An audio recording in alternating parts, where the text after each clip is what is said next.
육아를 하면서 스트레스를 어떻게 관리하고 사세요? 우리가 스트레스를 관리하지 않으면 어떤 일이 벌어지는지 알고 계시죠? 일단 아이에게 대하는 태도가 일관적이지 않게 돼요. 그리고 감정적으로 대하게 되죠. 그러면 훈육에 있어서도 이 정도에 가르쳐야 될 걸 너무 과하게 힘을 주게 되고, 과한 힘은 가끔 폭력적으로 돌변을 하기도 합니다. 그래서 우리는 이 스트레스 관리를 한번 짚고 넘어가야 되는데, 부모님들께서 이런 말씀을 드리면 스트레스 관리할 시간이 없고 여유가 없다, 이렇게 말씀을 하세요. 맞아요. 아이를 키우는데, 특히 어린아이들을 키울 시간에는 굉장히 이게 마음처럼 뭐가 되지가 않잖아요. 그러니까 계획대로 되지 않는 게 사실 육아잖아요. 그렇기 때문에 우리가 시간과 여유가 없을 수도 있어요. 그럼에도 불구하고 우리는 이 시간에, 이 아이를 키우는 시간에 내가 할 수 있는 한 스트레스를, 내 고단한, 이 힘든 어떤 마음과 몸을 좀 알아주는 시간이 좀 있어야 된다. 하루 10분이라도 괜찮고요. 아주 적은 시간도 괜찮아요. 이게 정말 중요합니다. 그거 한번 우리가 같이 한번 찾아보려고 하는데요. 여러분, 뭘로 푸세요, 스트레스? 스트레스를 내가 푸는 거에 있어서 풀더라, 이렇게 좀 감이 안 오실 때가 있으세요. 그래서 여러분에게 이거 좀 찾아보세요 라고 하는 의미로 제가 좀, 예, 조근조근 설명을 해드릴 테니까, 나 여기에 해당이 되네, 이거 찾아보실까요? 어떤 분은 이제 몸을 좀 이완시키는, 정서를 이완시키는 걸로 스트레스를 좀 해소합니다. 예를 들자면, 뭐 반신욕을 하면 몸이 이완되죠. 뭐 요가나 마사지나 이런 것도 이완이 되겠죠. 혹은 잠을 깊게 자는 거, 잠을 많이 자는 거, 이것도 이완되는 거예요. 뭔지 아시겠죠? 약간 좀 잔잔하고 조용한 음악을 듣는 거, 혹은 뭐 메모를 통해서, 일기 쓰기를 통해서 정서를 좀 완화시키는 거, 이런 것들이 나는 좀 해당이 된다라고 하면, 사람을 좀 이완시키는 어떤 행동이랑 뭐 정서를 만드는 그런 것들이 뭐가 있을까라고 하는 걸 좀 적극적으로 찾아보시면 나의 스트레스 푸는 리스트에 넣을 수 있을 것 같아요. 어떤 분은요, 감각을 자극하여서 스트레스를 풀기도 합니다. 미각을 자극하는 게 우리가 대표적으로 맛있는 거 먹기, 뭐 매운 거 먹기, 그런 거 있잖아요. 느끼한 거 먹기. 아니면 뭐 시원한 맥주를 마신다던가, 시원한 얼음 동동 띄어서 음료를 마신다던가, 쓰디쓴 단 어떤 음식을 먹는 것들이 이게 미각을 자극하는 거죠. 그렇게 촉각을 자극하는 것도 있어요. 촉각을 자극하는 것 중에 내가 좀 말랑말랑한 것을 만지면 좀 촉각적으로 뭐 약간 이완이 되거나 감각이 자극되어 스트레스가 해소가 돼. 어떤 분은 귀를 뚫는 게 좀 스트레스 해소가 되기도 하고요. 어떤 분은 근육을 아주 막 만들어가지고 밖으로 발산시키면서 이 감각을 자극시켜서 스트레스를 풀기도 합니다. 그죠? 이제 나는 거기에 해당이 되는 것 같아, 이제 느껴오시나요? 어떤 분은 환경을 바꾸기도 합니다. 그러니까 의상을 좀 새로운 것을 사서 내가 좀 기분 전환을 해본다던가, 뭐 헤어스타일을 바꿔본다던가, 액세서리를 좀 바꿔서 낀다던가, 매니큐어를 좀 달리 해본다던가, 이런 것들이, 그쵸? 내가 환경을 조금 바꾸는 거겠죠. 그와 비슷한 게 뭐 인테리어, 가구 배치, 뭐 그런 것들을 바꾸는 거 역시도 마찬가지고요. 사는 공간. 오늘 하룻밤은 우리가 숙소에서 머무는 여행 같은 경우가 해당이 되겠죠. 새로운 사람, 새로운 친구. 그래서 내가 일상적으로 경험하지 못했던 활동들을 해보는 거. 이런 거 역시도 환경을 좀 바꿔보면서 스트레스를 푼다. 여기에 해당이 될 거라고 생각이 듭니다. 여러분 어떠세요? 이런 거에 있어서 나는 어디에 해당이 되는지 좀 감각적으로 오고 계시나요? 우리가 이제 스트레스를 푸는 것은 마치 이런 것과 같아요. 감정이 풍선이라고 쳤을 때 감정이 후 이렇게 불어지기 시작하는 거예요. 근데 어디까지는 내가 견딜 수 있어. 근데 이게 팡 하고 터지는 순간까지 도래하면 흘러 넘치게 되죠. 그래서 우리가 이 감정이 후 불어 올라왔을 때, 구멍을 내서 후 숨 쉴 수 있는, 그래서 내가 감정을 조절할 수 있는 거에 있어서 스트레스 푸는 방법은 정말 중요한데요. 내가 이 행동을 했을 때 정말 완화가 되는지, 약간 좀 편안해지는지, 혹은 좀 시원해지는지, 좀 감정적으로 정리가 되는지, 이런 부분도 한번 살펴보실 필요가 있어요.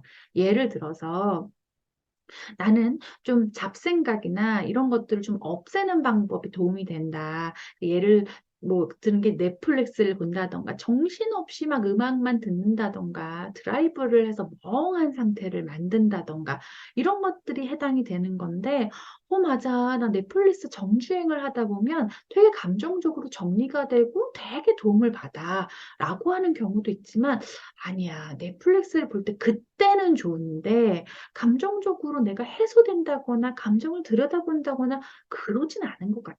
라고 한다면 이 개발을 하셔야 돼요. 만들어내셔야 된다는 거예요.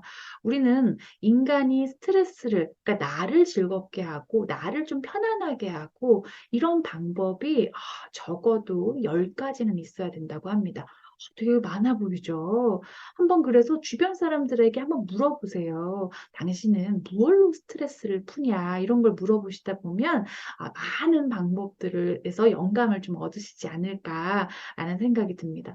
10가지나 있어야 되는 이유는 한두 가지가 있는 경우에는 이런 생각들을 하게 된대요. 그래, 나 맛있는 거 먹으면 좀 스트레스가 풀려.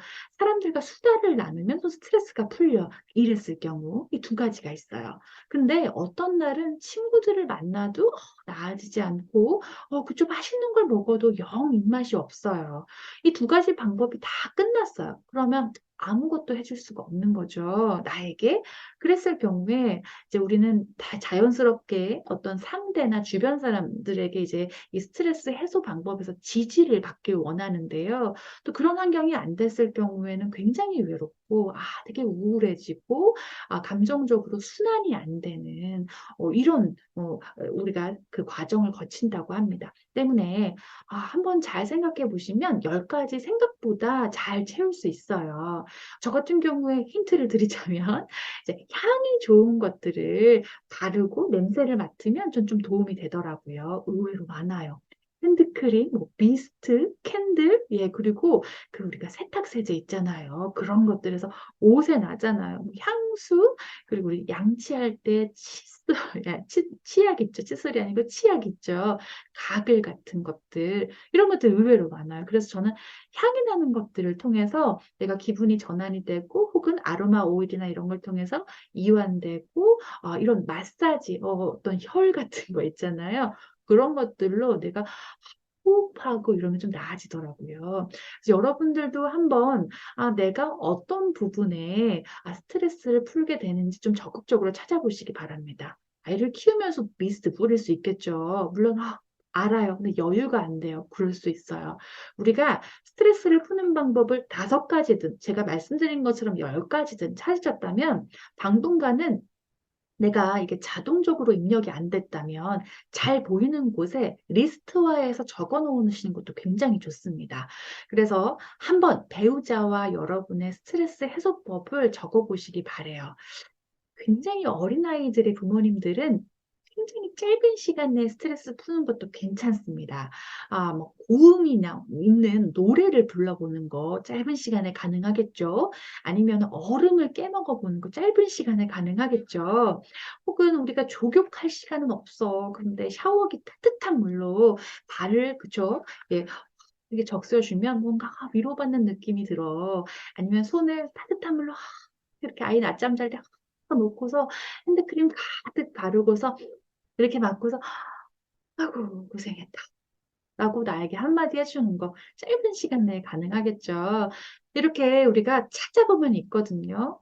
우리가 우리를 위로하고 우리의 스트레스를 좀 감내해야 기분 조절, 감정 조절이 가능하고 정말 이 몸이 힘든 육아에서 조금은 예, 나은 방향으로 이끌어 갈 수가 있을 겁니다. 이 스트레스 푸는 법과 동시에 감정 곡선을 한번 볼 거예요. 감정 곡선은 우리가 감정이 치솟아 오를 때 보이는 태도들이 있거든요. 근데 이 감정 곡선 속에서 내가 어디쯤에서 감정을 인지하고 어디쯤에서 감정을 표현하는지 이걸 체크해 보는 거예요. 그래서 지금 보이시는 곡선 보이시죠? 지금 곡선을 보이시면서 함께 찾아보려고 하는 것은 내가 어느 지점에서 요게 인지가 되고 표현을 하는가. 이 숫자, 수치화되어 있는 숫자를 한번 찾아보려고 합니다. 첫 번째 0, 4예요. 0에서 4 구간. 아주 낮은 수치죠. 근데 이때는 우리가 몸이 신체화, 몸이 반응을 해요. 어떤 분은 소화기관이, 나 소화가 좀 안 돼, 이러기도 하고, 어떤 분은, 많이 먹고 싶어, 라고 할 때가 있어요. 그래서 내 스트레스를 받으면 이렇다라고 하는 신체화 증상들이 있을 겁니다. 어떤 분은 목과 어깨가 굉장히 뻐근해지기도 하고요. 어떤 분은 하체가 뭔가 굳는 느낌이 들기도 하고요. 어떤 분은 잠이 많아. 어떤 분은 잠이 없어. 이렇게 등등 신체적인 증상이 개별적으로 다 달라요. 자기만이 느낄 수 있는 감정의 신호등 반드시 한번 찾아보시기 바랍니다. 영사는 나만 느꼈죠? 근데 46은 타인도 느껴요. 나와 좀 친밀한 관계라면 더 잘 느끼죠.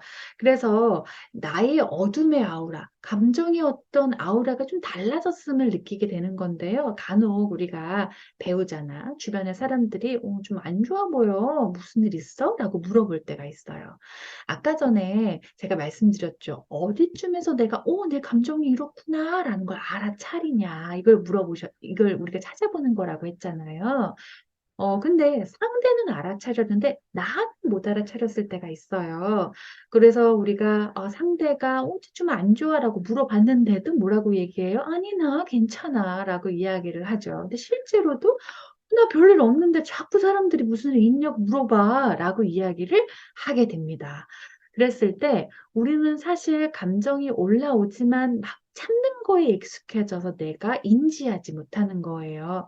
가능하면 그냥 소화시켜. 가능하면 좀 감내해. 이런 거에 익숙하다고 볼 수가 있는데요. 이 감정은 조금 올라가기 시작하면 나도 볼 수 있는 태도로 나타나기 시작합니다. 7부터는 감정이 얼굴을 내밀기 시작해요. 우리의 말투도 달라지고요. 태도도 달라집니다. 뭐 설거지를 하는 태도 혹은 아이에게 밥 먹어라고 하는 말투 속에서 우리는 저 사람이 감정이 조금 안 좋구나라는 걸 알 수가 있어요. 뭐 예를 굳이 들자면 밥 먹어 이 말투에서 밥 먹어 뭐 이런다던가 밥 먹어 뭐 이렇게 얘기를 한다던가 그쵸? 이런 말투나 태도에서 우리는 나타나는데 이때도 내 감정에 대해서 인지가 안 되고 표현이 안 되시는 분들도 있어요. 그래서 상대가 왜 그렇게 무뚝뚝하게 혹은 한숨을 쉬면서 밥 먹는다고 이야기를 해? 라고 물었을 때 아니 내가 밥 먹으라고 했잖아 라고 좀 짜증을 내면서 왜 밥 먹으라고 얘기한 것 자체도 시비를 거는 거야? 이렇게 이야기를 하게 되죠. 그거 한번 살펴봐 보시기 바랍니다. 사실 8, 9, 10은 감정이 정말 본격적으로 드러나는 단계라서, 그래, 내가 짜증이 났어. 내가 화가 났어. 라는 것은 인지가 될 거예요. 그런데 이때 어떤 식으로 표현을 하시냐면, 너 때문에, 당신 때문에, 이 사건 때문에 내가 짜증이 나라고 이야기를 하시거든요. 그러니까 이런 거예요. 아이들을 훈육을 할 때, 아이가 똑같은 실수를 했는데 내 감정이 E인 상태에서 굉장히 컨디션이 나쁘지 않죠. 아이가 어떤 실수나 어떤 때를 부릴 때 우리는 차분하게 달래거나 혹은 분위기를 좋게 만들 수 있어요. 뭐 요구르트 쏟았어? 나와봐, 엄마가 닦을게. 뭐 이렇게 할 수 있단 말이에요. 근데 이게 감정이 치솟아 올라서 이제 6, 7, 이 무렵에서 아이가 실수를 하고 똑같은 어떤 행동을 할 때 절대 그렇지 않다라는 거예요. 그럴 때는 갑자기 욱하면서 네가 요구르트를 쏟아서 엄마가 화가 났잖아. 이렇게 말씀하시거든요. 근데 우리는 숨어 있는 이 감정들을 꾹꾹 참아내면서 스트레스는 뭐 스트레스 푸는 시간이야. 그런 시간도 없고 내가 진짜 막 나를 딱하게 여기면서 나를 위해서 특별하게 해주는 거 없이 끌고 온 거예요. 예, 그래서 우리는 여기에서 폭발하게 되죠. 한번 아까 전에 스트레스 푸는 방법과 이 감정 곡선을 한번 연결해서 생각해 보세요. 그러면서 체크해 봅시다. 첫 번째, 내가 나를 다루는 방법. 나를 데리고 사는 방법에서 감정 조절 기능에서 핵심 스트레스 푸는 방법이 너무 없거나 적진 않은지 요거 체크해 보시고요.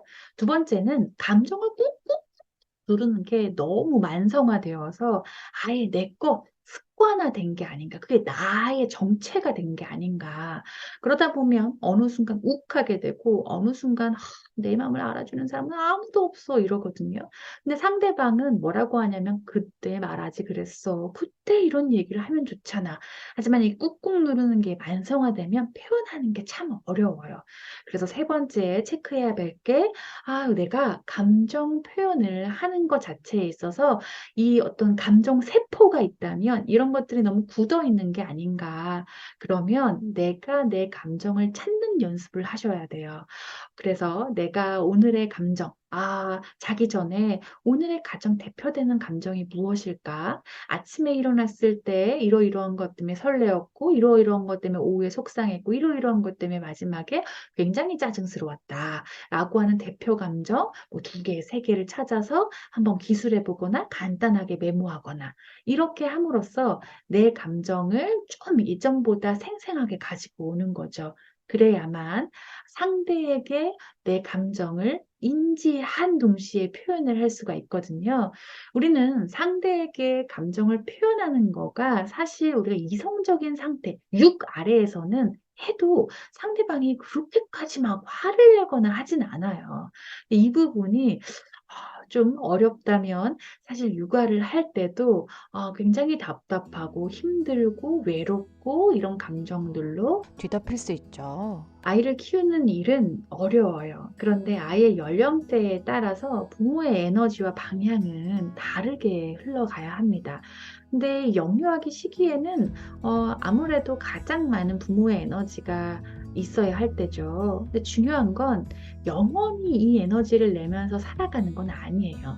아이가 초등학교에 진학을 하면 이제 서서히 부모의 힘을 뺄 줄도 알아야 되고 자기 본연의 지금 개인의 시간을 되게 갖고 싶잖아요. 개인의 시간으로 다시 돌아갈 줄 아는 어떤 힘도 가지고 있어야 돼요. 때문에 우리는 헛갈리지 마시고 영유아기에 부모의 역할 큰 시기가 계속적으로 이어지는 건 아니거든요. 내가 계속 이렇게 살 거야 라는 생각에 빠져버리면 너무 우울하고 무기력한 감정에 빠지기 쉽거든요. 때문에 지금 이 시기가 있고 이 시기에는 얘가 예전처럼 나를 개인 생활을 할 수가 없지. 하지만 그 시간이 곧 도래하고 이 시간에 내가 최소한의 나를 감정 조절을 하는 것들 혹은 감정 조절을 하기 위해서 요청하는 것들 이런 것들을 한번 연습해보고 터득해보자 라고 정리해 보시면 어떨까 싶어요.